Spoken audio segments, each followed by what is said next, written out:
আমরা আজকের এই ঐতিহাসিক জনসভা থেকে সরকারের কাছে পরিষ্কার করে বার্তা দিতে চাই, আগামী ফেব্রুয়ারিতে নির্বাচনের যে টাইমলাইন আপনি ঘোষণা করেছেন, অথচ সেই নির্বাচন সুষ্ঠুভাবে সম্পন্ন করার জন্য অন্তর্বর্তীকালীন সরকার প্রধানের জাতীয় ঐক্যমত্য কমিশনের যে ঐতিহাসিক দায়িত্ব ছিল, সময়ের কাজ সময়ে শেষ করে সমস্ত রাজনৈতিক দলকে ঐক্যমত্য সৃষ্টি করে নির্বাচনমুখী করা, এখনো আপনারা সেই পরিবেশ তৈরি করতে পারছেন না। কোন রাজনৈতিক চাপে, কোন পরাশক্তির অঙ্গুলি হেলনে জাতিকে আপনারা বিভ্রান্তির মধ্যে ঠেলে দিয়েছে? আমরা সকল রাজনৈতিক দল একমত হয়ে জুলাই ডিক্লারেশন, জুলাই ঘোষণা আমরা দিয়েছি। সেখানেও আমরা দেখেছি জনগণের আকাঙ্ক্ষা আপনারা পূরণ করতে পারেননি। আজকেও আমরা বলবো সেই জুলাই ঘোষণাকে সংশোধন করতে হবে। আমাদের 24-এর গণ অভ্যুত্থানের প্রেক্ষাপট টানতে গিয়ে অনেক ঐতিহাসিক সত্যকে আপনারা এড়িয়ে গিয়েছেন।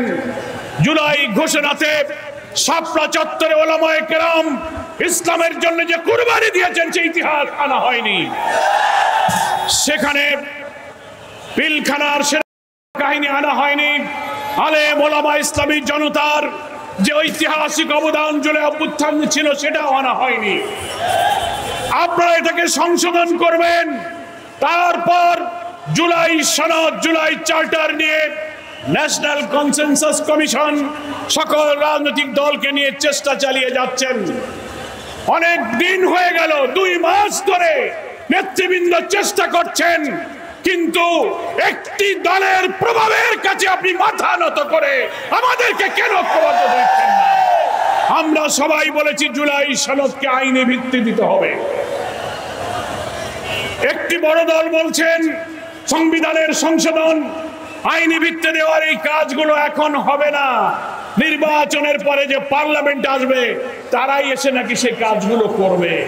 তাহলে জাতির প্রশ্ন, কেন এই সময় নষ্ট করে 2 মাস ধরে জুলাই সনদের জন্য সময় খরচ করলেন? এর পেছনে নিশ্চয়ই অসৎ উদ্দেশ্য আছে।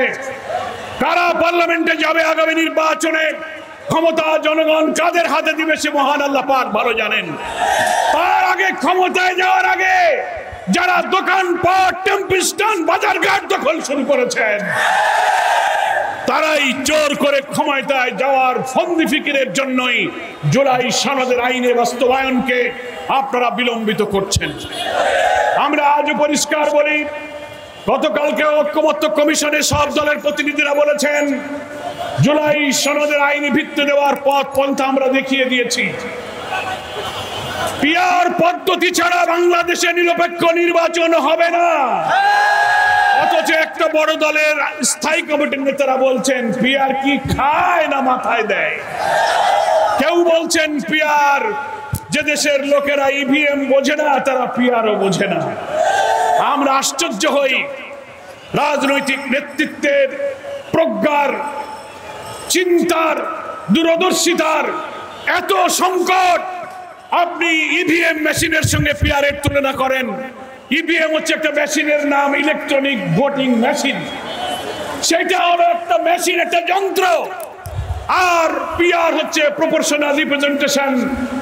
সকল ভোটারের মূল্যায়নের মধ্য দিয়ে কালো টাকা, পেশি শক্তি, কারচুপিকে বন্ধ করে একটা পার্লামেন্টে, একটা উন্নত পার্লামেন্টে সকলের অংশীদারিত্বের ভিত্তিতে নিরপেক্ষ নির্বাচনের ব্যবস্থার নাম হচ্ছে পিআর পদ্ধতি। পৃথিবীর 90টি দেশের বেশি জায়গায় পিআর পদ্ধতি চালু আছে। সেই পদ্ধতির মধ্যেও 6-7-8টা পদ্ধতি আছে। বাংলাদেশের উপযোগী যে কোনো একটা পদ্ধতি বাছাই করে পার্লামেন্টের প্রস্তাবিত আপার হাউস, লোয়ার হাউস 2 জায়গাতে পিআর মানতে হবে। তা না হলে ঐক্যমত্য কমিশনে আমরা যারা পিআরের পক্ষে, জুলাই সনদের পক্ষে বিচারের দাবিতে আজ ঐক্যবদ্ধ হতে যাচ্ছি, ইসলামী দল এবং দেশপ্রেমিক দল এই দাবি আদায় না হওয়া পর্যন্ত আমাদের রাজপথের আন্দোলন অব্যাহত থাকবে। দেশবাসীকে বলবো, আপনারা আন্দোলনের প্রস্তুতি গ্রহণ করুন। আজকে সাংবাদিক সম্মেলনের মাধ্যমে আমরা যারা এই সংস্কার কমিশনে পিআরের দাবিতে জুলাই সনদের দাবি সহ বিচারের পর দ্রুত ফেব্রুয়ারিতে নির্বাচনের দাবি করেছি। তারা সাংবাদিক সম্মেলন করে আন্দোলনের কর্মসূচি আমরা সবাই ঘোষণা করেছি। এই আন্দোলনে আমরা থাকব। অবশ্যই ভিন্ন অপরাধীদের বিচার করে জুলাই সনদের জন্য আমরা যে প্রস্তাব দিয়েছি, দেশের বেশিরভাগ জনগণ পিআর মানে, অথচ একটা দল বলছে কেউ মানে না। নো, বিভিন্ন সংস্থা সার্ভে করেছে 70% বেশি জনগণ পিআরের পক্ষে আছে। ঐক্যমত্য কমিশনের 31টা দলের মধ্যে 25টা দল পিআরের পক্ষে আছে। তারপরে আপনি কেন দেবেন না? আমরা বলেছি যদি জনগণের মতে দিতে চান, প্রয়োজনে গণভোট দেন, রেফারেন্ডাম দেন। জনগণ যদি পিআর মানে তো আপনাদেরকেও মানতে হবে। তা না হলে আমরা বলেছি আপনারা স্পেশাল প্রভিশনাল একটা কনস্টিটিউশন ওয়ার্ল্ডার, বিশেষ সংবিধান আদেশ দিয়ে আপনারা এটাকে আইনি ভিত্তি দেন।